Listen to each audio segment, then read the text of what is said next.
What did you fail today? What did you fail today? Why are we so afraid of failing? What is it?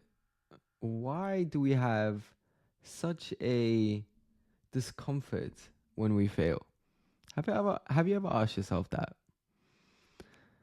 If you don't know who I am, my name is Dominic and I'm an online fitness coach who scaled his business to multiple six figures. I help lawyers, entrepreneurs, pilots, CEOs, busy traveling people. That's who I help get into the best shape of their lives.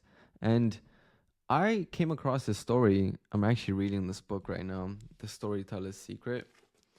And I came across a story in this book that was really inspirational, and I wanted to share that today. In this story, or the story basically started off with a girl named Sarah. And this girl, she ended up going from buying the worst $98 pants, so uncomfortable, to becoming the youngest self made woman billionaire ever and being featured on Forbes and all these cool places. And how she got there was through persistence. She basically, the pants didn't fit, she cut it off, the feet, or whatever it's called. And basically, she had her new invention and she was so passionate about it that she went to multiple investors and eventually she got a yes. And she was just so persistent. And the reason she was able to be so persistent is because her father at the dinner table always asked her, Sarah, what did you fail today? And the reason I'm sharing this with you today is because when I read that, I was like, holy shit, that is so cool. What did you fail today?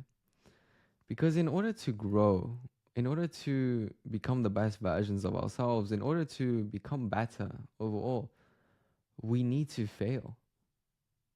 But for some reason, we don't want to fail. Like, we understand that it's required to grow, most of us at least, but we don't want it. And if you really think about it, why don't we want to fail? I really don't think that we're afraid of failing. I just think we're afraid of the judgments. We're afraid of people thinking we are a failure. We're afraid of people thinking that we're not good at something. If you really think about it, because if you're on your own, you don't mind fucking up. Like, for example, let's take food, right?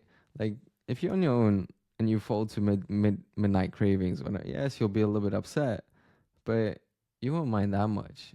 As opposed to if there's someone watching and you're like, I'm not gonna eat, and then you eat, you look like shit. You look like you have zero self control, and as a result, you won't do it, right? You don't like failing in front of people because we don't want to be seen as a certain type of person. And I think that's what it's really about. And I've been I've been on this entrepreneurial journey. I've been creating content and the most the most liberating thing for me was just genuinely not giving a fuck anymore. Like, I don't care. Like, I just don't care. And just having that mentality of, yeah, so what? Like, what's the worst thing that could happen? Cool. You laugh at me. Now what? And I like future pacing a little bit because when I'm 80, will I care what this person thought of me? No, right? And am I gonna let that person's opinion of me stand in the way of me becoming a better person, of me growing into the person I know I can and will become? No, right? And if we can just debunk ourselves, debunk the bullshit we keep telling ourselves, the stories we keep telling ourselves about all these things, and just rationalize the fear that it's actually not really there. And if it is there, just break it down that it's actually stupid. Then I feel like we can fail forward. We can learn. And we can actually look at failure as something positive because it is. It's amazing. And I actually want to ask myself, like, Dom, what did you fail today? What did you fail today? And if I just think about it, what did I fail today? Okay, I'll get back to you on that. You see, the fact that I can't think of something straight away shows I didn't get uncomfortable enough today, which is not good. So I'll do my best on my end to get uncomfortable way more, and you do the same. So let's fail forward together, and I'll see you in the next one.